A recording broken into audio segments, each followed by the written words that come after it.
Haleluya. Senang saya. Saya sapa dulu Bapak Ibu semua. Shalom Bapak Ibu. Shalom, puji Tuhan. Saya senang berjumpa dengan Bapak Ibu. Saya berharap ya kita semua saudara senang berjumpa dengan saya. Amin. Ya pasti itu. Kenapa? Akan diberkati. Semua orang yang akan diberkati pasti senang. Amin.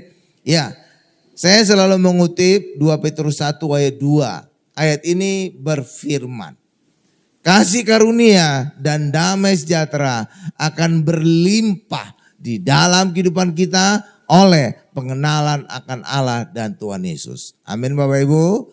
Amin. Itulah sebabnya saya selalu mengkhotbahkan tentang Allah dan Tuhan Yesus. Agar setiap kita yang hadir, agar setiap kita yang menonton video khotbah ini akan mengalami kelimpahan kasih karunia dan damai sejahtera Allah. Bahkan saya mengkhotbahkan Alkitab itu berurutan. Mulai dari Kejadian, Keluaran, Imamat, Bilangan, Ulangan, terus sampai Wahyu. Iya Bapak Ibu. Dan sekarang telah tiba pada pada kitab yang ke-32. Iya, ada yang bisa nebak kitab ke-32 dari Alkitab, kitab apa? Kitab Yunus. Ya, kitab Yunus. Karena itulah judul khotbah kita hari ini adalah Kisah Yunus. Judul khotbah kita adalah Kisah Yunus. Apa judulnya Bapak Ibu? Kisah Yunus. Kalau orang Kristen bicara tentang Yunus, pasti teringat akan kisahnya bahwa dia dilempar ke laut, kemudian ditelan oleh ikan besar. Ya, kadang-kadang ikan besar itu dikatakan oleh banyak peneliti ikan paus. Padahal Alkitab tidak menyebut ikan besar itu ikan paus. Benar Bapak Ibu ya? Ya, ikan apa aja bisa aja. Kali aja ikan duyung. Ikan duyung. Ya Bapak Ibu ya. Ya. Nah, karena itulah ini luar biasa. Sebenarnya kisah Yunus ini begini Bapak Ibu. Kenapa dia menolak panggilan Tuhan? Begini. Kan Yunus disuruh untuk memberitakan firman Tuhan ke Niniwe. Niniwe itu ibu kota dari kerajaan Asyur. Nah, kerajaan Asyur itu kerajaan apa? Kerajaan Asyur itu kerajaan yang pernah menyerbu kerajaan Israel. Itu adalah Israel. Itu kerajaan utara. Karena Israel itu awalnya satu terpecah dua.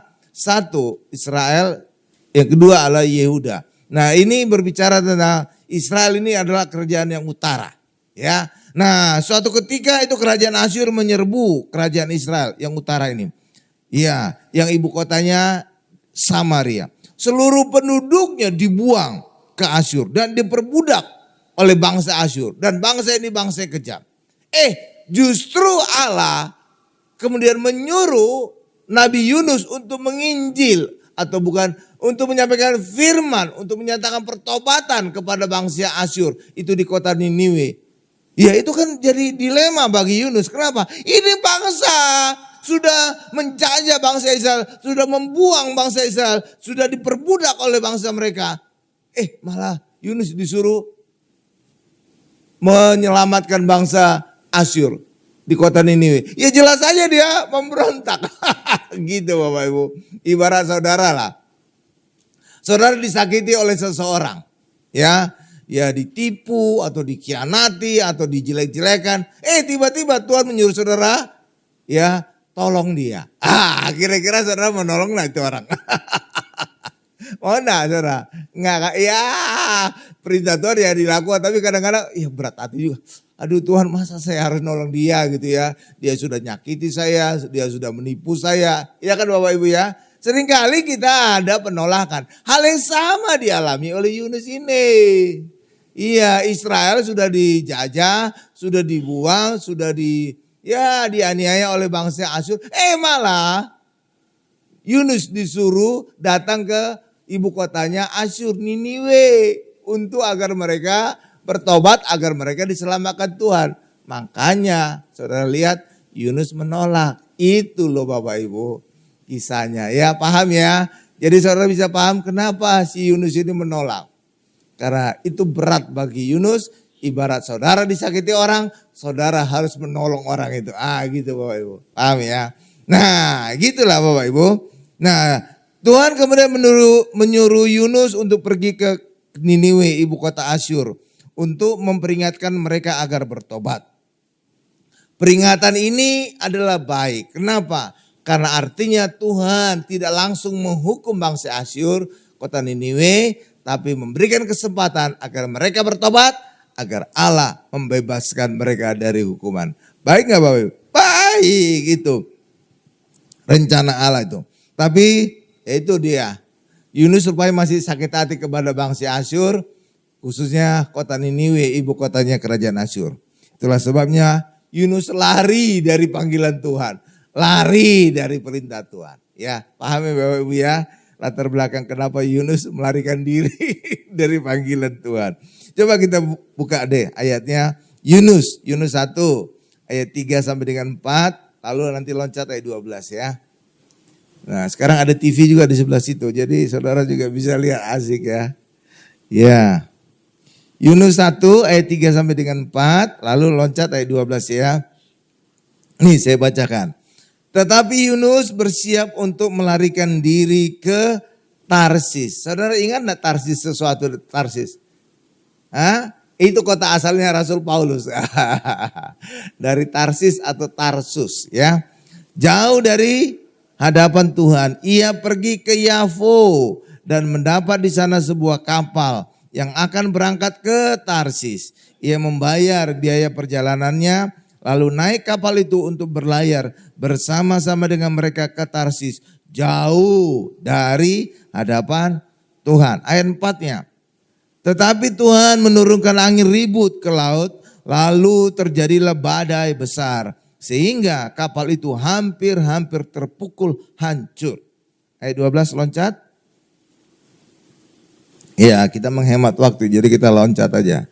Sahutnya kepada mereka, ini sahut siapa? Yunus. Angkatlah aku, campakkanlah aku ke dalam laut, maka laut akan menjadi reda dan tidak menyerang kamu lagi. Sebab aku tahu bahwa karena akulah badai besar ini menyerang kamu. Ya, haleluya Bapak Ibu.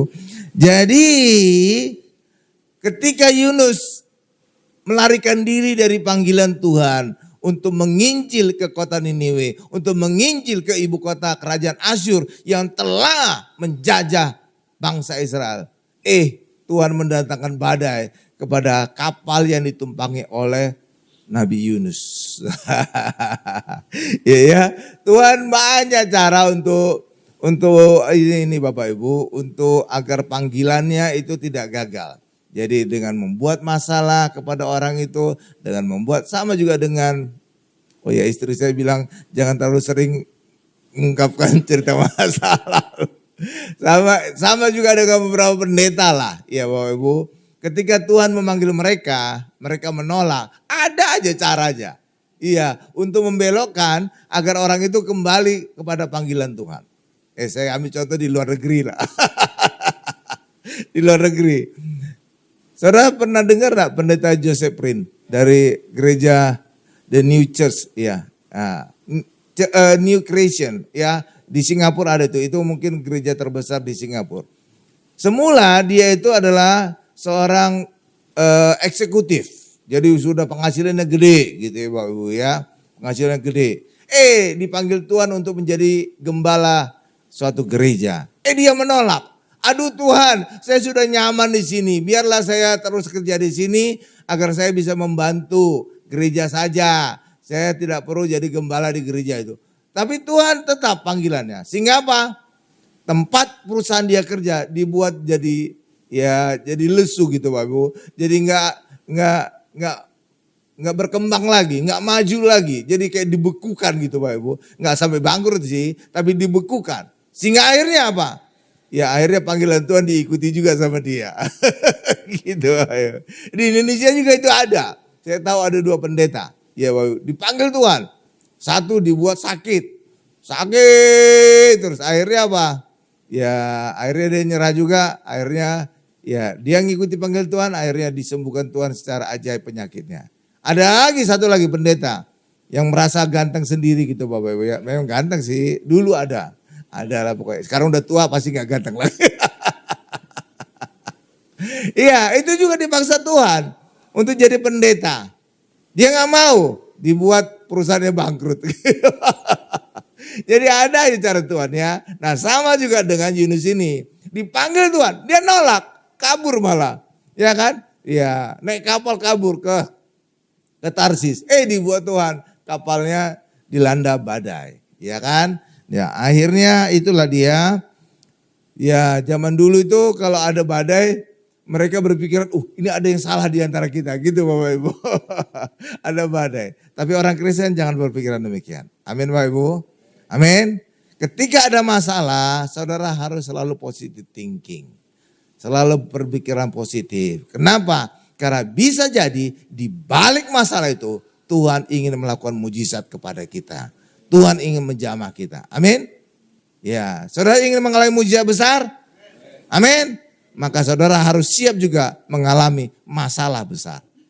Lah iya. Contoh saya ambil contoh sederhana aja. Kalau saudara sakit kutil, ya atau pano gitu ya, disembuhkan Tuhan, itu mujizat besar enggak? Enggak kan?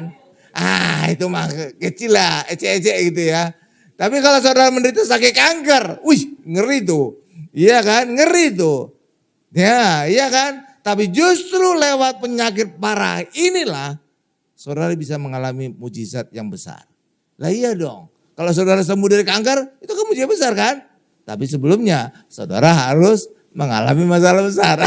Gitu.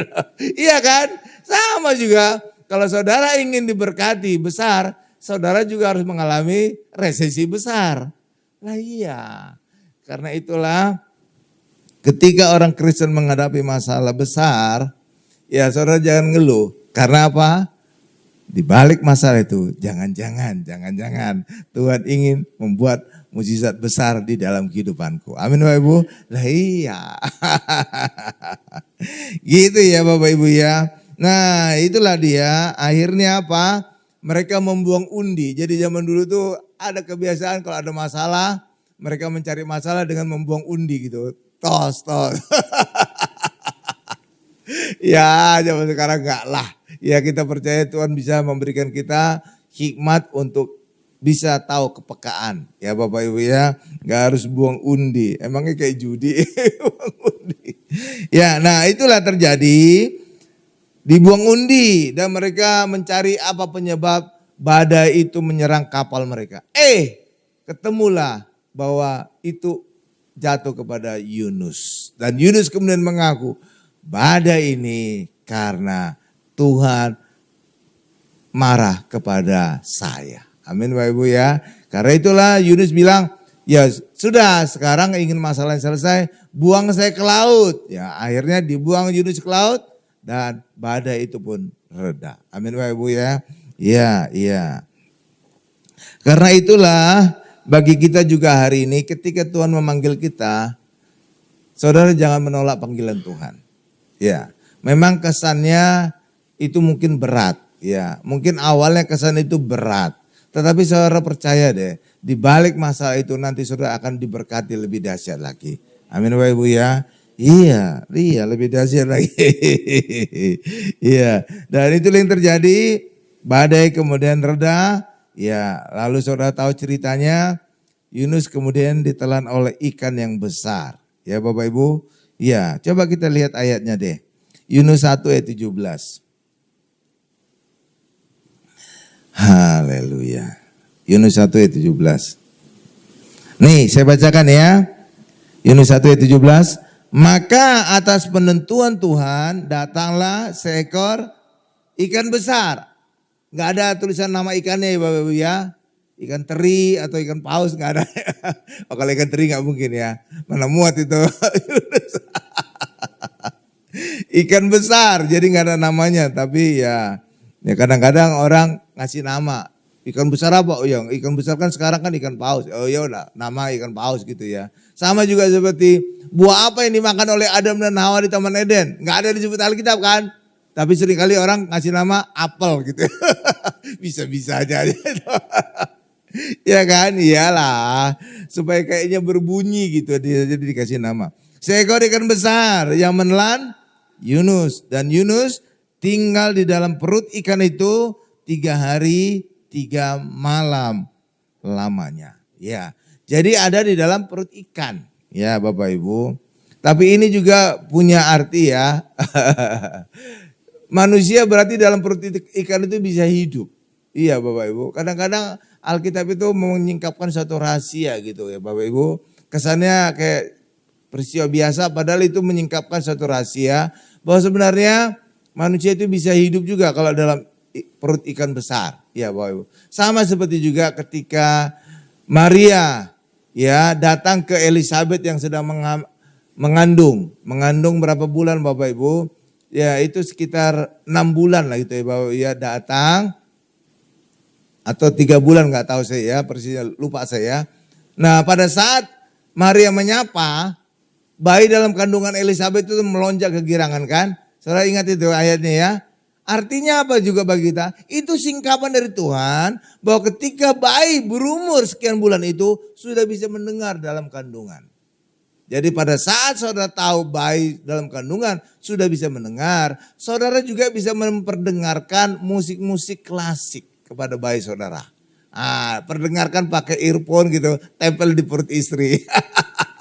Dan itu saya lakukan dulu Bapak Ibu. Iya, sehingga bayi itu bisa mendengar musik-musik klasik, musik-musik yang suara musik-musik gereja itu akan membangun otaknya makin cerdas.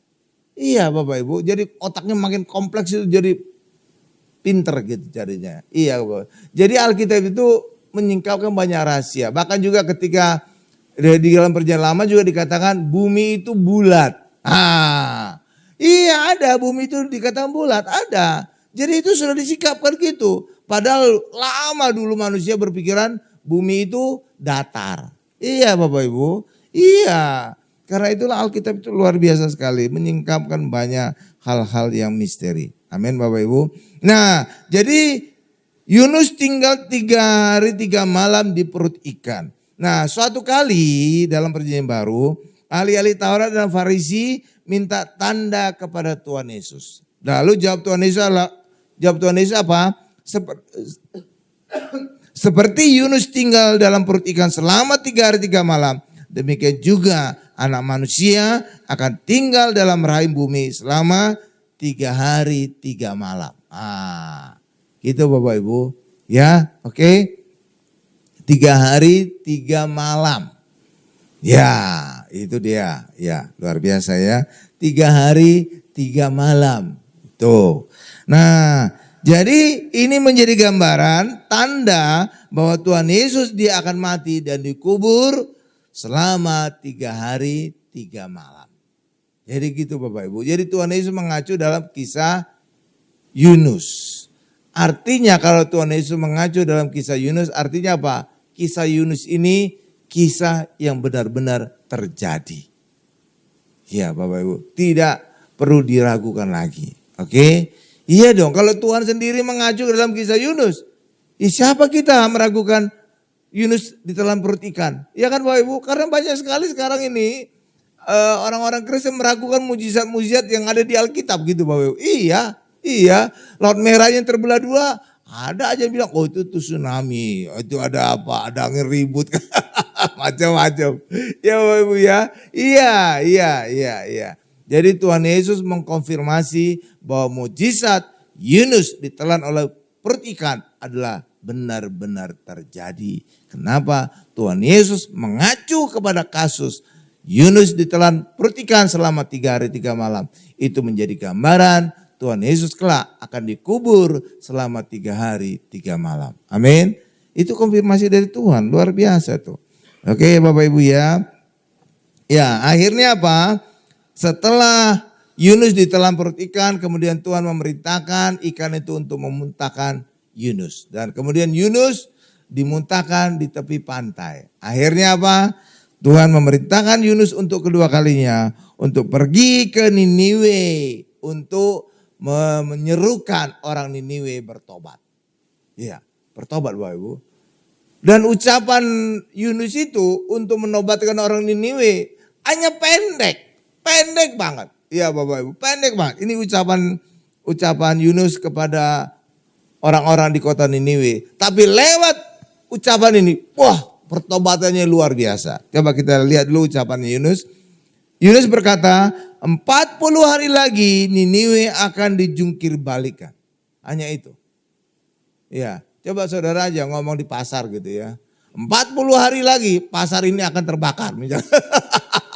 Saudara malah ditangkap polisi. Ini hoax ini. Ini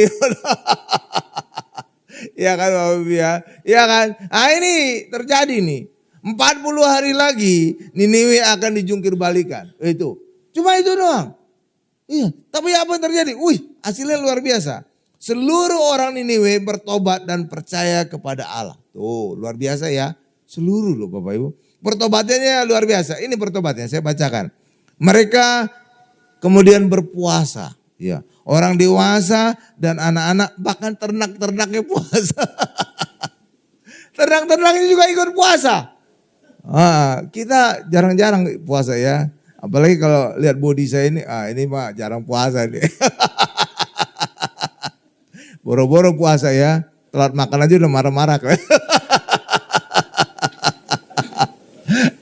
Oke Bapak ya.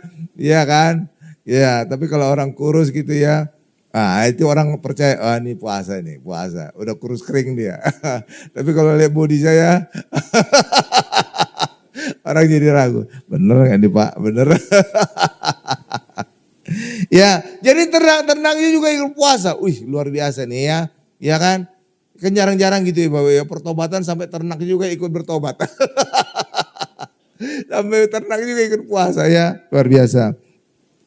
Mereka juga mengenakan kain kabung dan duduk di abu.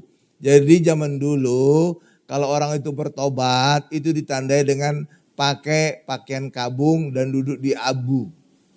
Jadi itu menunjukkan apa? Untuk menunjukkan pertobatan mereka itu seperti perkabungan. Dan juga kesedihan dalam masa zaman dulu, zaman perjanjian lama juga itu di abu gitu Bapak Ibu, di abu. Ya sama juga seperti Ayub juga ketika dia mengalami penderitaan yang luar biasa, anak mati, harta hilang, bahkan penyakitan, dia tidurnya di abu. Di abu kan, itu menunjukkan apa? Duka cita yang mendalam. Ya Bapak Ibu, ya duka cita yang mendalam ya Bapak Ibu ya. Nah itu zaman dulu gitu, zaman sekarang kita gak perlu gitu ya. Yang bertobat aja, orang gak tahu ya.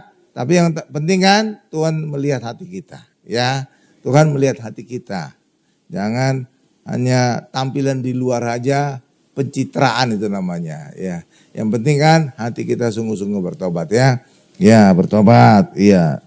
Jadi zaman dulu demikian. Bahkan juga raja dan para pembesar juga bertobat. Itu luar biasa kan? Rajanya juga, rakyatnya, para pembesarnya, semua bertobat. Tuh. Jadi rupanya kerajaan yang demikian ganas kata menurut pikirannya Yunus sampai bisa menjajah orang Israel sampai membuang bangsa Israel, dibuang bahkan diperbudak. Ternyata gampang bertobat. Jadi saudara kadang-kadang jangan keliru melihat orang tampangnya rainbow gitu ya Bapak Ibu. Jangan-jangan hatinya selalu serinto gitu ya. Iya kan? Iya bisa aja di ngomongin sebentar, langsung dia bertobat kan. Tapi ada tampilan parlente diomongin sampai berbusa-busa mulut kita gak bertobat-tobat bisa aja. Ya kan? Bisa. Jadi inilah kira-kira Niniwe dia kesannya garang, bangsa yang galak, bangsa yang ganas, bangsa yang kejam. Ternyata hanya diomongin 40 hari lagi kota Niniwe akan dihancurkan Tuhan, akan ditunggang balikan. Langsung mereka bertobat. Tuh kan luar biasa ya. Tuh nih. Tuh. 40 hari lagi Niniwe akan dijungkir balikan. Langsung bertobat. Gila. Mereka gak nanyain si Yunus. Siapa lo? Ngomong gitu kan. Ya kan bisa aja. Kamu hoax gini ya. Tangkap polisi. Tangkap itu tentara gitu kan. Bisa aja kan. Iya mengeluarkan isu-isu yang membuat resah masyarakat. Bisa. Ternyata mereka langsung terima loh. Jadi artinya bangsa yang ganas juga bisa jadi hatinya selembut sutra. Iya kan? Iya, tampang rainbow. Iya, hati rindu. Ya itulah luar biasa. Tapi justru Nabi Yunus. Nabi kan kesannya orang baik ya Bapak Ibu ya. Orang baik kan? Orang yang jauh dari kekejaman kan? Justru Yunus menunjukkan kekejamannya. Apa tunjukkan dia kekejamannya? Dia justru marah ketika Allah membatalkan menghukum Niniwe. Tuh. Harusnya apa? Senang dong. Iya dong. Iya dong, bangsa itu diampuni Allah kan harusnya senang. Justru Yunus marah-marah. Kan aneh kan? Itu nabi atau algojo itu. Iya kan? Iya tuh. Kadang-kadang orang bisa ketipu dengan penampilan. Tuh, nabi aja bisa ganas gini. Iya loh Bapak Ibu. Saya juga pernah ada surprise. Seorang pendeta. Pendeta harusnya kan baik ya Bapak Ibu ya. Baik kan? Harusnya. Ya saya nggak nyebut nama pendeta ya. Soalnya saya kenal dekat dengan itu. Istri saya juga bilang jangan terlalu ngungkit-ngungkit masalah. Ya, suatu hari saya fitness. Terus di Senayan City, ya. Suatu hari ketangkap ada pencuri. Jadi pencuri itu suka itu buka-buka loker orang, ngambil barang-barangnya gitu ya Bapak Ibu ya. Suatu hari ketahuan, digebukin gitu Bapak Ibu, digebukin sama itunya instrukturnya gede-gede badannya. Oh gede-gede kan mukuli orang kan gila itu Bapak Ibu ya, udah banyak udah kayak kedelai lah itu. Ya kan? Iya, terus pendeta itu tahu juga cerita tuh ya, terus dia cerita ke saya di depan saya. Tadi ketahuan tuh ada pencuri barang-barang orang di loker. Wah, ditonjoki. Wah, kalau ada saya juga ikut nonjok. Saya kaget juga, ini pendeta atau algojo juga. Aduh. Nah, inilah yang sama kira-kira dengan Yunus ini ya. Ketika Niniwe dibatalkan, Allah dihukum, malah dia marah kepada Allah. Tuh.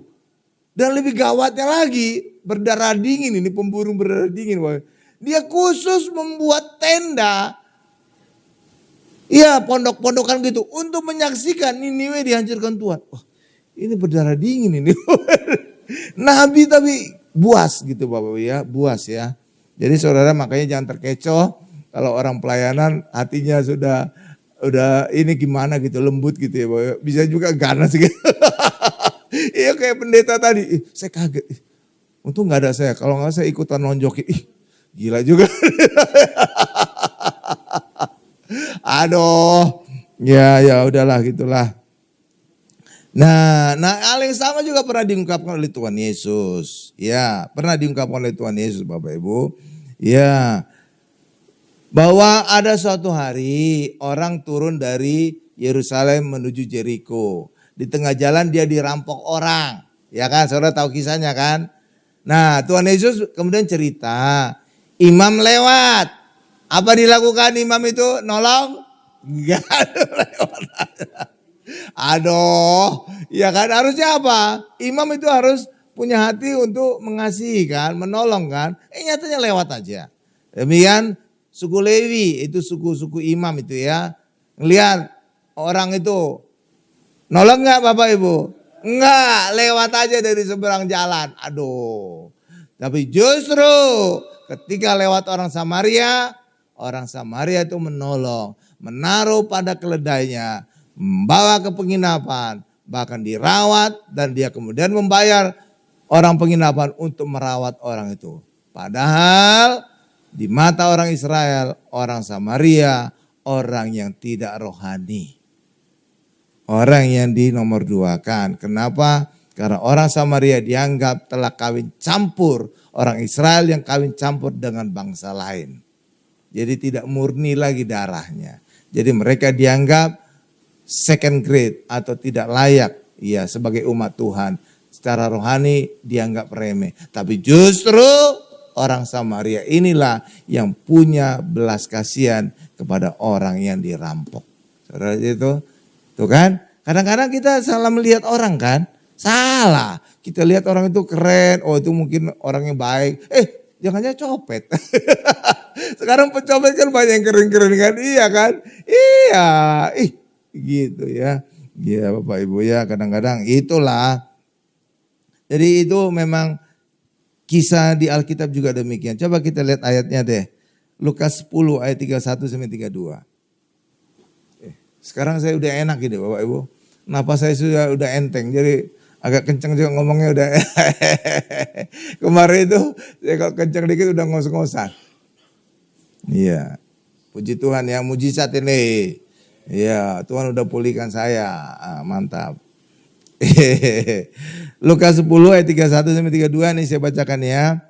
Kebetulan ada seorang imam, nah ini turun melalui jalan itu. Ia melihat orang itu, tetapi ia melewatinya dari seberang jalan tuh. Harusnya apa? Imam itu punya belas kasihan kan? Harusnya.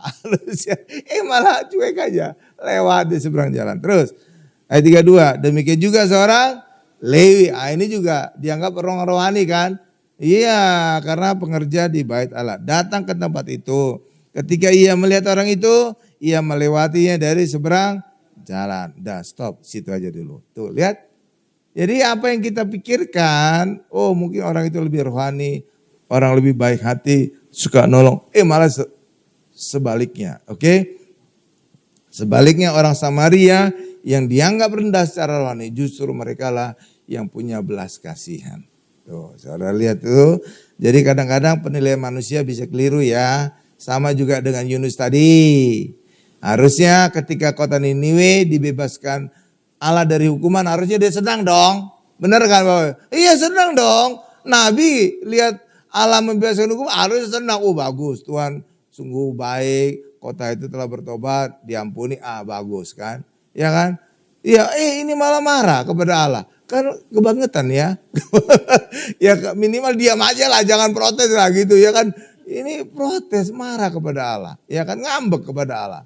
Bahkan dia juga membuat tempat pondokan untuk menyaksikan kota Niniwe dihancurkan Tuhan. Ini kan berdarah dingin ini.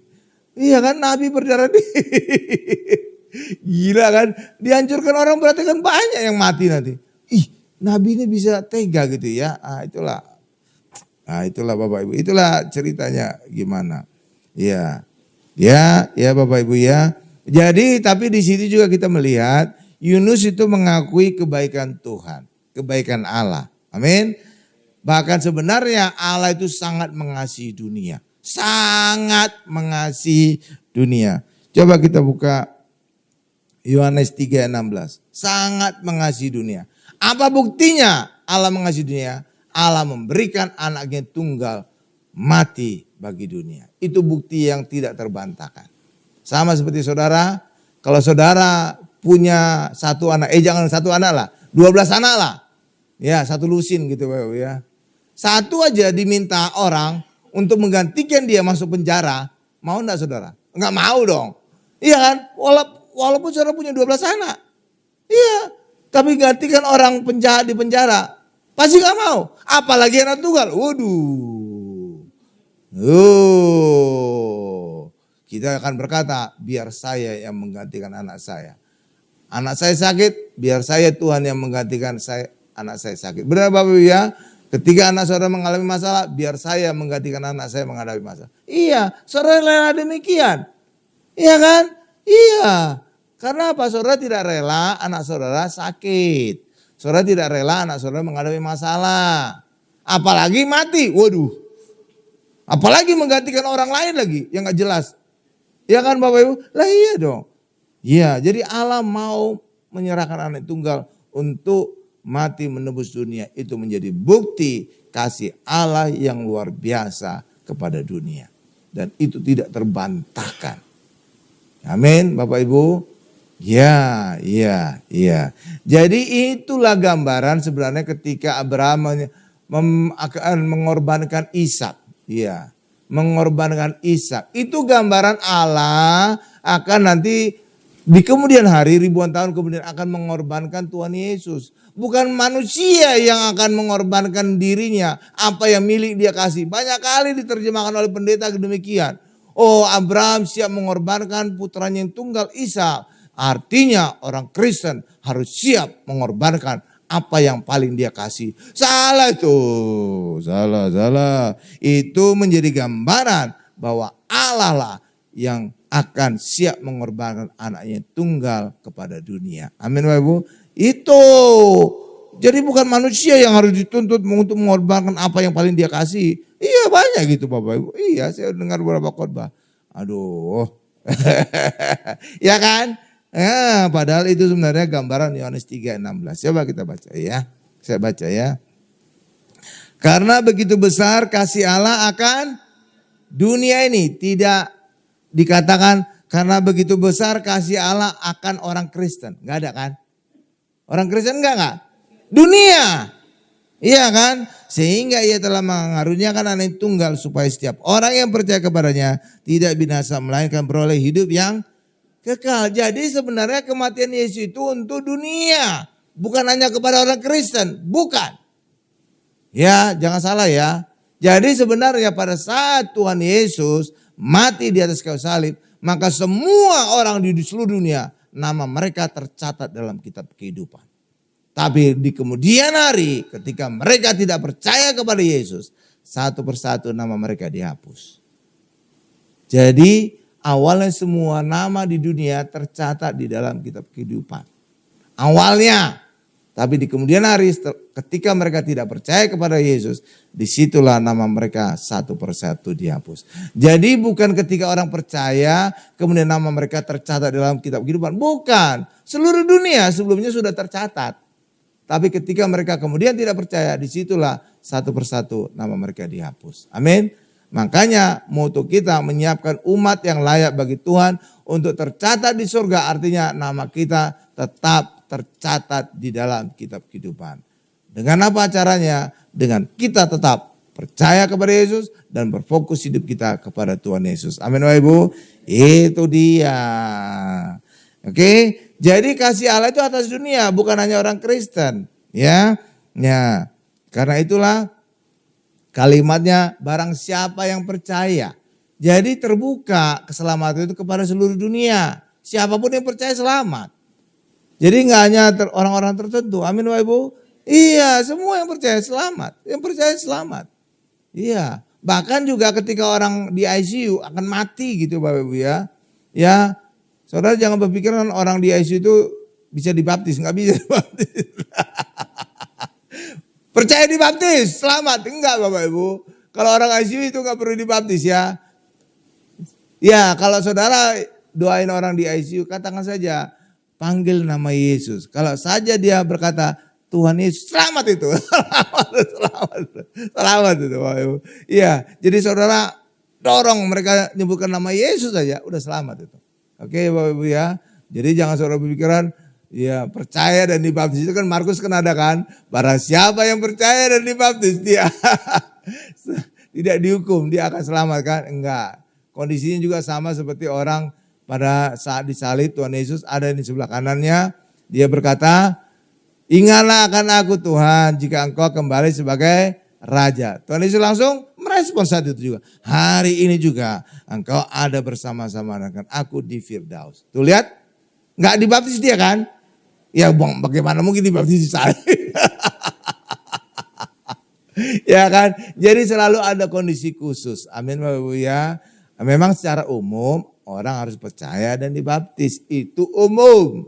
Yang normal, yang biasa. Tapi ketika orang sudah di ICU, jangan berpikiran dibaptis. Pokoknya panggil nama Yesus saja udah cukup. Oke Bapak Ibu ya. Iya dong, kondisi tetap ada khusus. Orang disalib itu kondisi khusus. Amin. Iya kan? Iya.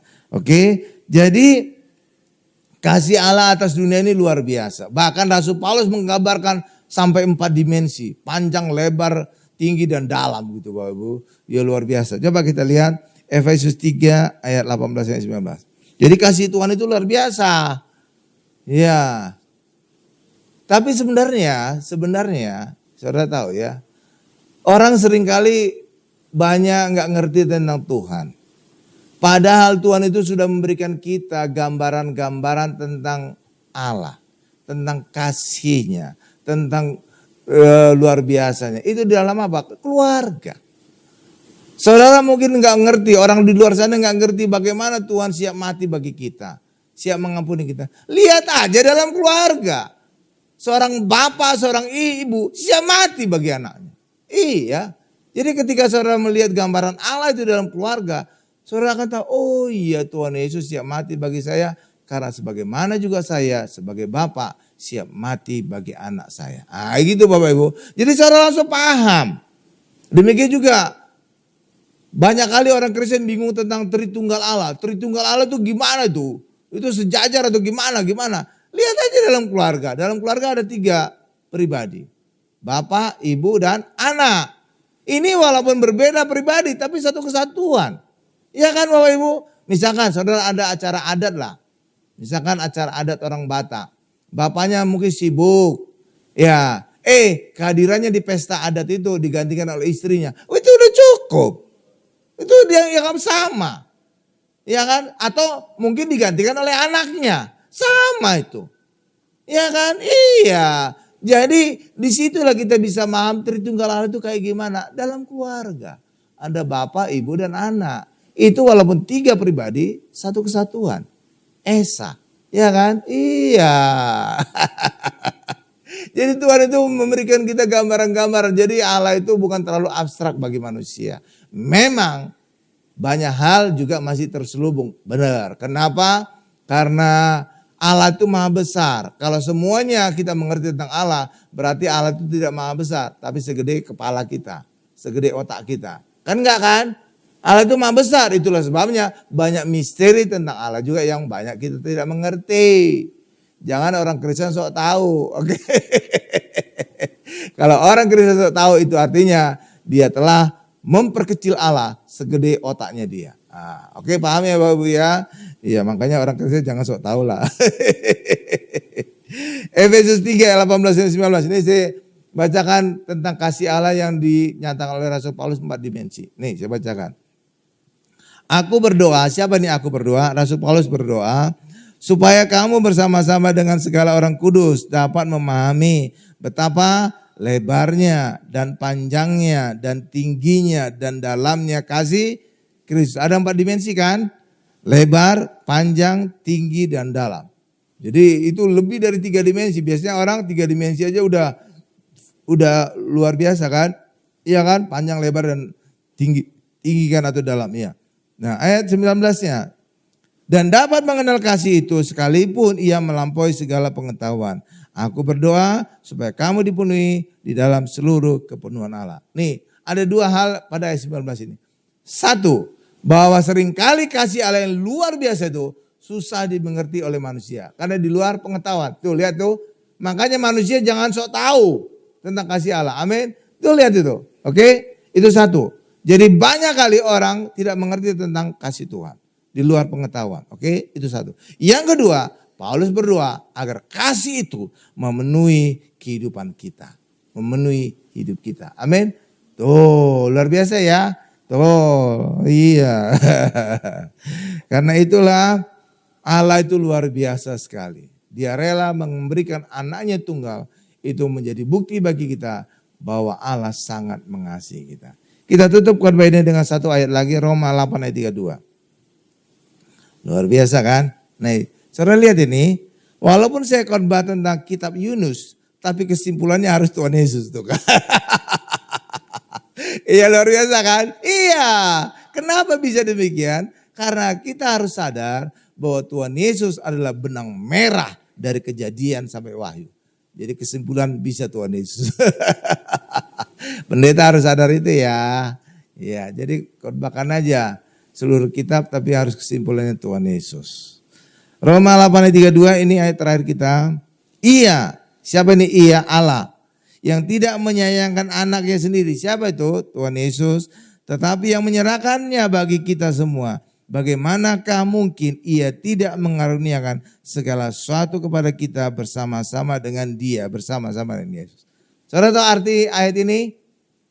Kalau Yesus saja diserahkan Allah. Apalagi hanya sekedar menjawab doa kita. Itu kecil. Lah ya anak itu gak aja diserahkan. Apalagi segala permintaan doa kita. Apalagi permintaan kesembuhan kita. Apalagi permintaan berkah kita. Apalagi minta jodoh kita. Apalagi minta anak. Apalagi apapun kebutuhan kita. Kita bisa minta. Allah pasti jawab. Kenapa? Anaknya saja diserahkan. Oke, itu 1. Yang kedua dikatakan Mengaruniakan segala sesuatu kepada kita bersama-sama dengan Dia, bersama-sama dengan Yesus. Artinya apa itu? Di dalam Yesuslah semua jawaban doa kita. Dalam Yesus jawaban keselamatan ada. Dalam Yesus jawaban kesembuhan ada. Dalam Yesus jawaban pekerjaan ada. Dalam Yesus jawaban jodoh ada. Dalam Yesus jawaban anak ada. Dalam Yesus apapun kebutuhan kita ada dalam Yesus. Itulah sebabnya carilah dahulu Tuhan Yesus. Carilah dahulu kerajaan Allah dan kebenaran. Dan itu adalah Tuhan Yesus. Maka semuanya akan ditambahkan di dalam kehidupan kita. Amin Bapak Ibu. Saya simpulkan khotbah saya ini. Kisah Yunus menggambarkan kebaikan dan kasih Allah kepada dunia. Walau di mata Yunus orang Niniwe kejam, ternyata mereka cepat bertobat dan percaya kepada Allah. Yang kedua, orang Kristen jangan lari dari panggilan Tuhan. Amin. Apapun panggilan kita, setiap kita beda-beda panggilannya, tetaplah lakukan panggilan Tuhan. Karena apa? Karena kalau kita menyimpang dari panggilan Tuhan, Tuhan punya segala cara untuk mengembalikan kita pada panggilan Tuhan. Amin. Kita tundukkan kepala kita.